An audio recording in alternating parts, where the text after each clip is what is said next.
On poursuit ce matin, on vous présente la nouvelle pièce, le dernier bébé de la troupe de théâtre, La Tortue Noire. Et pour nous en parler, deux membres très sympathiques de la formation. Alors, on a la chance de recevoir avec nous la directrice générale, metteur en scène, comédienne Sarah Moisan, en compagnie de son co-metteur en scène, également comédien, Christian Ouellette. Bienvenue à tous les deux. Salut. Ça va bien Bonjour. ce matin? Oui. Bien, merci. Donc, écoutez, ça fait un certain temps qu'on s'est rencontrés. Je pense que ça vaudrait la peine de faire un rappel au niveau de la troupe de théâtre La Tortue Noire, qui existe depuis combien de temps déjà? Les créations, c'est depuis 2005. La troupe a été fondée officiellement en 2008, mais on crée depuis 2005. Ah, OK. Et là, on parle environ d'une pièce, 1 à 2 pièces par année? Non, en fait, c'est une pièce aux 2 ans. Parce qu'il faut OK, dire OK. que la marionnette, le théâtre Ouais. d'objets, c'est long à créer. C'est des processus qui durent des fois 1 an, 2 ans. Et on fait de la tournée aussi, Ouais, beaucoup ouais. entre les créations. Oui, Donc, parce que vous avez voyagé beaucoup depuis. Oui. Vous avez des pièces très exportables, disons, très accessibles, donc ils vous ont permis de voyager un peu partout. Si on faisait les grandes lignes, hein, une espèce d'historique, là, qu'est-ce que vous avez vécu grâce à vos pièces à La Tortue Noire? Wow! Qu'est-ce qu'on a vécu? Beaucoup de choses, mais on a vu plusieurs pays. On est allé plusieurs fois au Mexique. On est allé en République tchèque. On retourne cet automne en République tchèque. Ça, c'est très spécial parce qu'on ne comprend rien de l'écriture, Oui, c'est... de la langue. Il n'y a rien de commun avec le français. Donc, on est vraiment dans un autre monde complètement. On est allé Mais eux comprennent ce que vous leur présentez, eux, parce que c'est ça, on parle d'un théâtre mélangé avec le théâtre de marionnettes, avec le théâtre d'objets, donc ça prend une forme très visuelle dans la présentation, ce qui rend ça justement accessible pour les langues étrangères pour nous. Oui, exactement. Donc- Le dernier spectacle, Les Sans-Paroles d'Aïdalos, Ouais. qu'on va présenter cet automne en République tchèque, est sans parole. Donc, c'est OK. international. Fait que vous êtes rendus des habitués de la République tchèque. Là. C'est- la Tortue Noire, tout le monde sait c'est quoi là-bas. Donc, La goulache, on connaît ça. Donc, un beau parcours jusqu'à maintenant pour une dizaine d'années d'existence pour la troupe, des belles expériences. Donc, on voit qu'il y a quelque chose à présenter qui vous propulse. C'est très intéressant. Donc, on parle de la nouvelle pièce, votre nouveau bébé, nouveau projet qui va être présenté en avant-première très bientôt. Petit cercle de craie. De quoi il s'agit exactement? En fait, c'est un texte au départ de Bertolt Brecht, qui est un auteur du 20e siècle qui est très connu.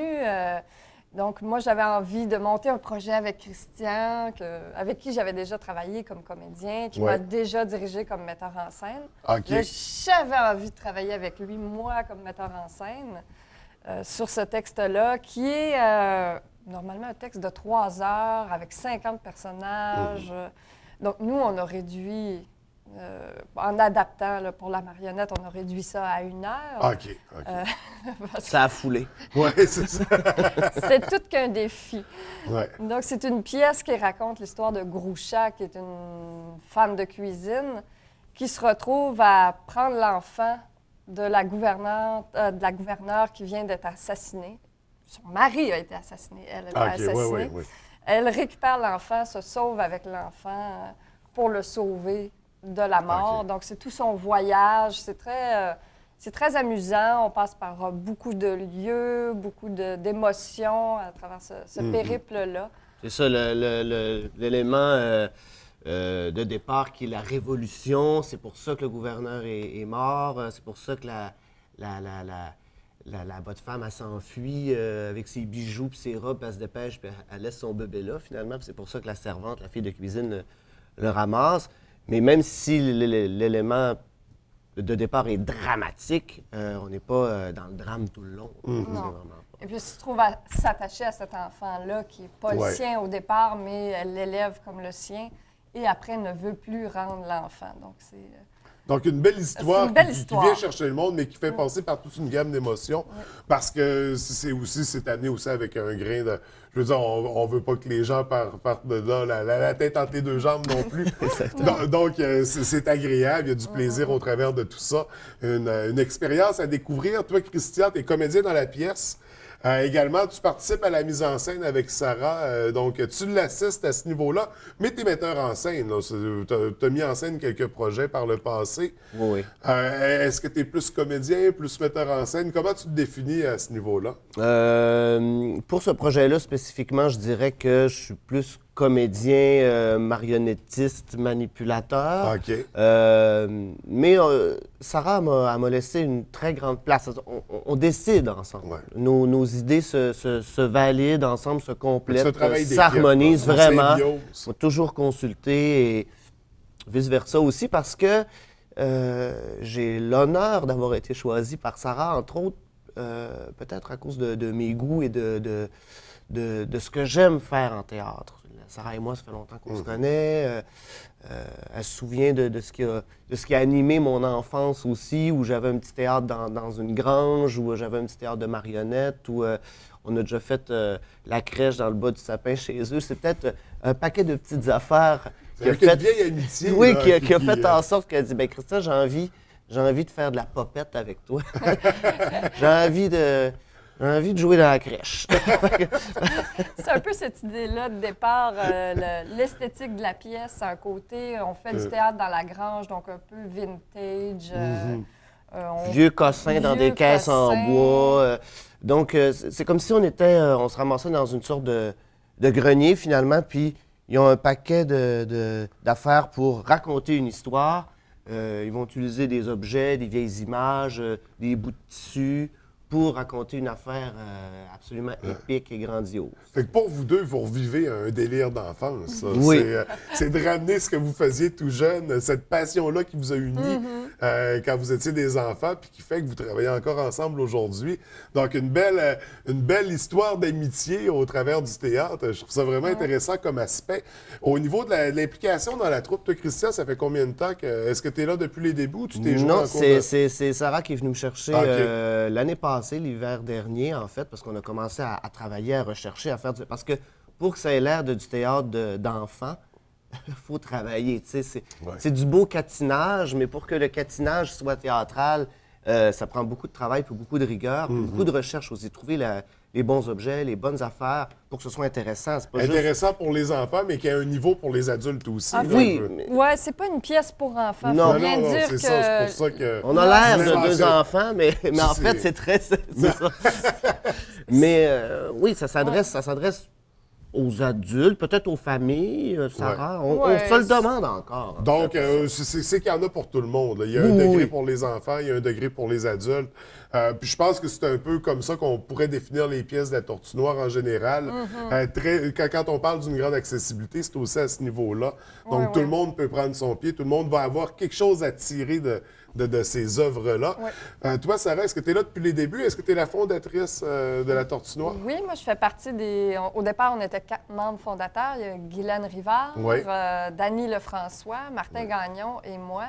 On était le petit noyau. Maintenant, on travaille beaucoup plus, Dany et moi, là, on est co-directeurs de la compagnie, donc on travaille vraiment OK. tous les deux en collaboration. Mais sur ce projet-là, tu vois, Guylaine est venue nous aider au niveau du jeu. Martin Donc, les s'est liens impliqué. sont restés. Oui, là. on reste la même petite famille. Ça reste, oui, c'est ça. Ça demeure un élément rassembleur, la Tortue Noire. Donc, ils viennent participer. On va revenir à la pièce parce qu'on parle d'une avant-première, en fait, à compter du mois d'avril. Avant-première que vous nous offrez dans la région. Comment ça va fonctionner? En fait, on fait 6 représentations du 9 au 18 avril. Donc, c'est du jeudi au samedi. Oui. On présente à l'Université du Québec à Chicoutimi. Notre compagnie est en résidence à OK. l'université. Et en fait, on parle d'avant-première parce qu'on va présenter au Festival de la marionnette cet été, Oui. en juillet. Donc, ces représentations-là nous servent à avoir une première rencontre avec le public, à vraiment trouver le souffle du spectacle, avoir des retours. C'est peut-être, ça, roder le show. là. roder On le fait show. Des premières présentations pour l'amener à son plein potentiel pour le Festival de la marionnette, Ouais. qui est de retour cet été d'ailleurs, c'est bien de le souligner, Oui. auquel vous allez participer encore une fois pour cette édition aussi, parce que c'est pas votre première participation. Non, tous nos spectacles, en fait, ont été Ouais. présentés au festival. C'est vraiment c'est une belle vitrine. Ouais. C'est vraiment... Un festival qui est maintenant une référence partout dans le monde, dans l'univers de la marionnette. Oui. Donc, c'est une vraie chance que vous avez de pouvoir diffuser vos spectacles pour cette occasion-là. Et par la suite, partir en République tchèque et des endroits comme ça. Donc, c'est à surveiller. On a mentionné les dates. C'était du 9... Du 9 au 18 avril, du jeudi au samedi à OK. 20h. Pour réserver, on peut soit aller sur la page Facebook de la Tortue Noire Oui. ou appeler au 418-698-3403. Donc, les façons de se procurer des Ouais. billets qui sont au coût de... 20 pour adultes, 17 pour les étudiants. OK. Donc, à ne pas manquer la pièce Petit Cercle de Crin à compter du 9 avril et on pourra le revoir au festival. Sinon, la Tortue Noire, après le festival, là, on part en tournée avec la pièce, on voyage, on la diffuse un peu partout dans le monde. C'est l'idée. OK. Oui, on espère toujours pouvoir après sortir, Ouais. aller montrer les œuvres au Québec et ailleurs dans le monde aussi. Ouais. Et pour ta part, est-ce qu'il y a d'autres projets après ça avec d'autres troupes ou on se concentre vraiment sur cette pièce-là? C'est sûr qu'avec des tournées, c'est un peu plus engageant. Oui, mais ça, on verra où est-ce que ça nous mènera. Moi, entre-temps, je vais travailler aussi avec le Théâtre du Faux-Coffre, avec les fameux Clowns Noirs, Oui, qui m'ont oui. invité à me joindre à eux une fois de plus pour leur prochaine production, qui va avoir lieu, je crois, en septembre. Et puis, d'autres petites affaires par-ci, par-là, de ci, de là. Là, moi, je me promène d'une troupe à l'autre, d'une production à l'autre, mais c'est sûr que je vais surtout me consacrer à ce que Sarah et moi, on a bâti ensemble là, avec nos beaux objets. C'est pas mal plus personnel hein, quand on a participé à la mise en scène, à la création. Au processus, Ouais. depuis le départ, c'est rigolo parce que Sarah est allée présenter avec un de nos collègues un extrait dans un festival à Trois-Rivières et il y avait des gens d'un peu partout, dont des anglophones aussi, qui ne parlaient pas du tout français. Et qu'est-ce qu'ils ont dit? Est-ce qu'ils comprenaient? Oui, ils ont bien suivi. Ils ont compris peut-être pas exactement l'histoire, mais ils ont eu beaucoup de plaisir. Parce qu'il y a quand même un dialogue là, dans cette pièce. Oui, il y a plus de Ouais. texte que Ouais. dans, mettons, d'Aïdalos, il n'y en a pas du tout. Oui, oui. Il y a une histoire, il y a des dialogues, il y a des Il y a des du chansons. jeu même. d'acteurs, Ouais. des chansons. Il y a de la tounette. Là. Oui, Ouais. mais c'est pas hors de portée pour un anglophone parce qu'avec tout l'aspect visuel, gestuel, on en vient à comprendre les situations, mais le dialogue vient quand même appuyer l'ensemble, je présume. Oui. Donc, Je pense qu'on comprend. En gros, c'est ce que le petit extrait que vous avez présenté a permis de comprendre aussi, là, que c'était clair. Mais la marionnette, c'est ça. C'est la beauté de la marionnette, c'est que c'est intéressant visuellement à suivre. Il y a toujours quelque chose Ouais. pour... Peu importe le spectateur, il va toujours trouver quelque chose d'intéressant. C'est ce qu'on la s'applique marionnette, à faire. ça existe depuis des millénaires et c'est pas pour rien. hein. C'est Ouais. parce qu'on aime ça depuis longtemps. Ça dit quelque chose de plus, peut-être que l'humain arrive peut-être parfois moins ou que ça passe moins, alors qu'avec la marionnette, des fois, ça y va tout seul. Tu sais. Ouais. Elle vient dire quelque chose de plus que des fois, en chair et en os, ça passerait dessus. Ouais, puis donner vie à ces objets inanimés-là, ça ajoute tellement, ça crée quelque chose. Moi, je suis un passionné d'animation. Ça veut que ça vient me chercher en partant. Vous allez venir. Donc, c'est certain, je veux voir ça, je veux voir ça. Donc, réservez-moi tout de suite 2 places. Puis ça, les enfants peuvent accompagner. Il y en aura peut-être un avec moi. Écoutez, c'est un vrai plaisir de vous avoir reçu en entrevue. On a hâte de voir cette pièce-là. On a hâte de la voir au Festival de la marionnette également. Donc, on vous souhaite beaucoup de succès pour votre avant-première. Également, beaucoup de succès pour tout ce qui s'en vient pour la troupe de théâtre, pour tout ce qui s'en vient dans ta carrière également de comédien, metteur en scène et tous les chapeaux que vous pouvez porter parce que je pense que on a des gens polyvalents dans le milieu théâtral régional, des gens qui sont capables de faire un peu de tout. Et c'est tant mieux parce que ça crée des productions complètement déjantées et incroyables. On invite les gens à découvrir ça. Donc, beaucoup de succès pour votre avant-première puis au plaisir de se revoir pour le prochain projet. Oui, Merci infiniment, Voyure. Merci.